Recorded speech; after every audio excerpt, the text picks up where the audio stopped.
Welcome back to our CalCPA's Disaster Recovery Series. In this second episode, we're delving deeper into the specific tax relief provisions that came into play after the devastating 2025 LA County fires, focusing on how these benefits can significantly aid your rebuilding efforts. When a major disaster like these wildfires strikes, governments, both federal and state, often step in with crucial tax breaks and extended deadlines, offering a much-needed lifeline during an incredibly challenging time. Let's begin with the concept of income tax filing deadline extensions and how they provide critical breathing room.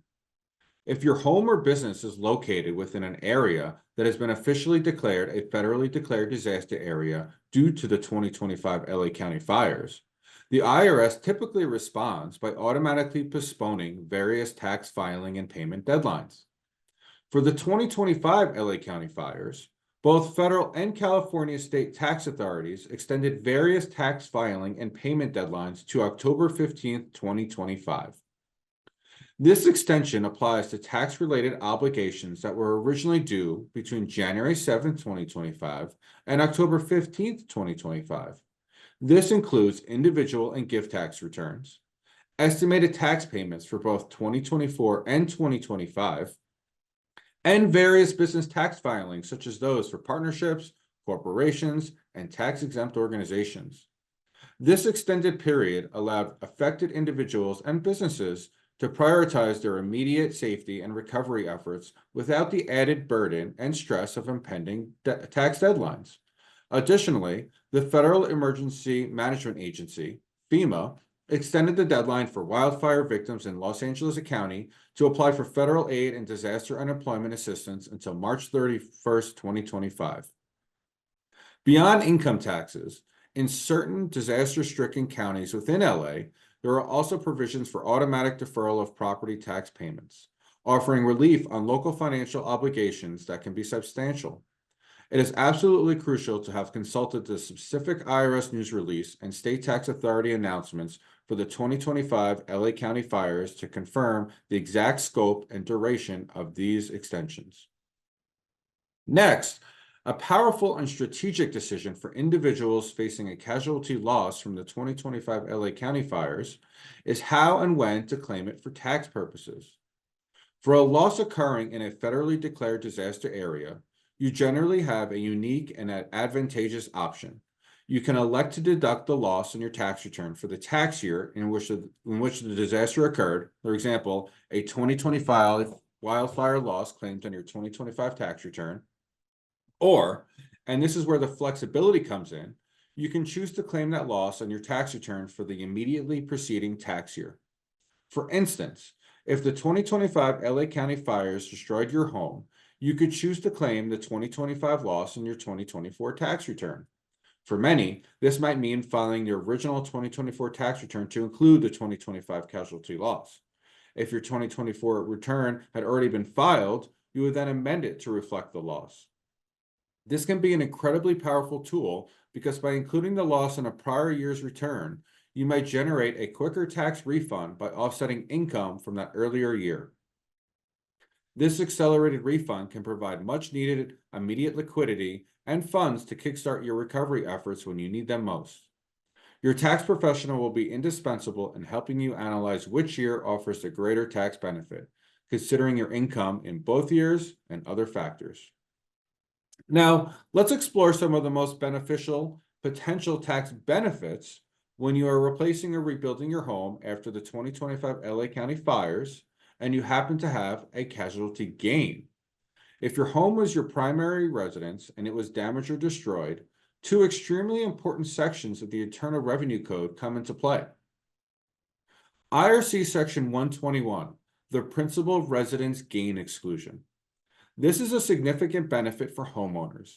Under Section 121, if you sell your primary residence and realize a gain, you may be able to exclude a substantial portion of that gain from your taxable income, up to $250,000 for single filers or $500,000 for married couples filing jointly. The core requirement is that you must have owned and used the property as your principal residence for at least 2 of the 5 years ending on the date of the sale. In disaster situations like the 2025 LA County fires, Special rules often apply to help taxpayers meet these use tests, particularly if the home is rendered uninhabitable or was condemned. However, it's absolutely crucial to remember that any depreciation you've taken on the property during periods of non-qualified use, for instance, if you rented out a portion of the home or use it as full-time rental property at some point, is generally not excludable under Section 121.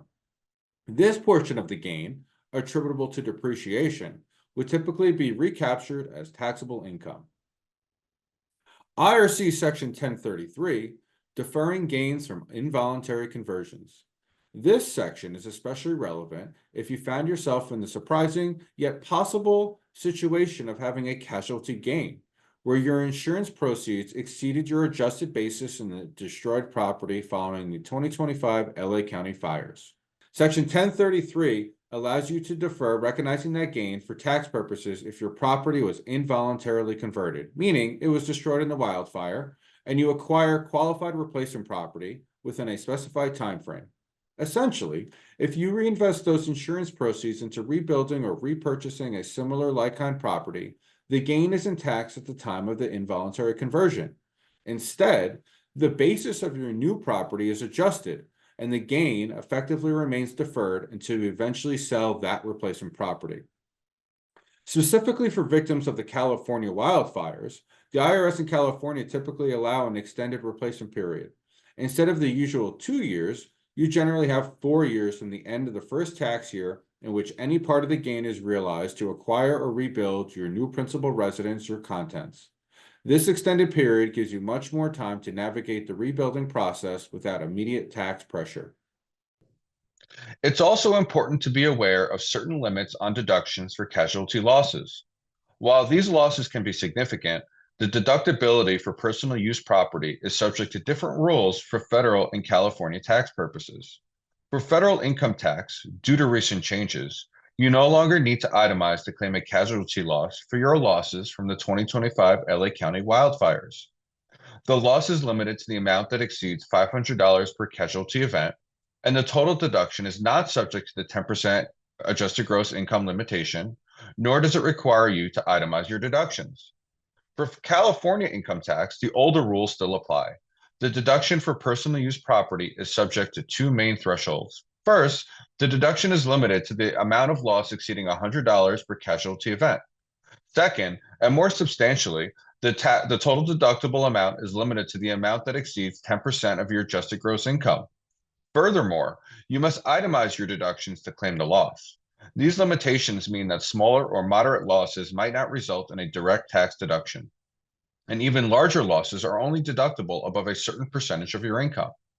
Let's illustrate the AGI threshold with an example for California income tax purposes. Remember, the rules are different for federal income tax and California income tax. Suppose your adjusted gross income for the year is $90,000. The 2025 LA County fires caused significant damage to your home and personal belongings, which is considered one casualty event. After factoring in all insurance reimbursements, your unreimbursed losses are damage to your primary residence of $12,000 and loss of personal belongings of $5,000. First, you would sum up all your qualifying unreimbursed casualty losses for personal use property from this single event. The total unreimbursed loss is $12,000 from the residence and $5,000 of personal belongings for a total of $17,000. Next, you apply the $100 floor once to this total loss from the single casualty event. Loss after $100 floor equals $17,000 less $100, which is $16,900. Then you calculate 10% of your AGI. 10% of AGI is 10% times 90,000 equals $9,000.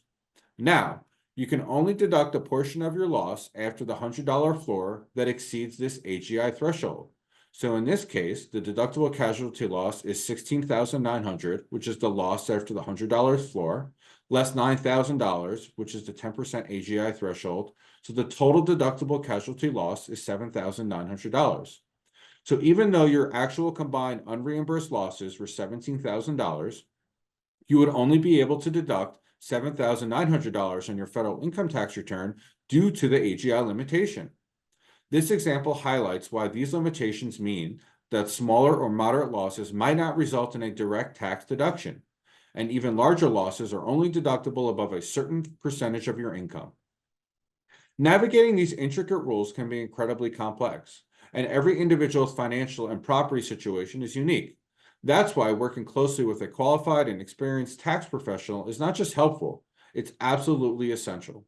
They can accurately calculate your losses, help you understand the precise interplay of these rules with your specific circumstances following the 2025 LA County fires, and ensure you're taking advantage of every single tax benefit you're entitled to as you courageously rebuild your life after this disaster. Don't leave money on the table. Professional guidance can make all the difference. Thank you, and stay tuned for episode 3 for financial recovery and immediate funding options.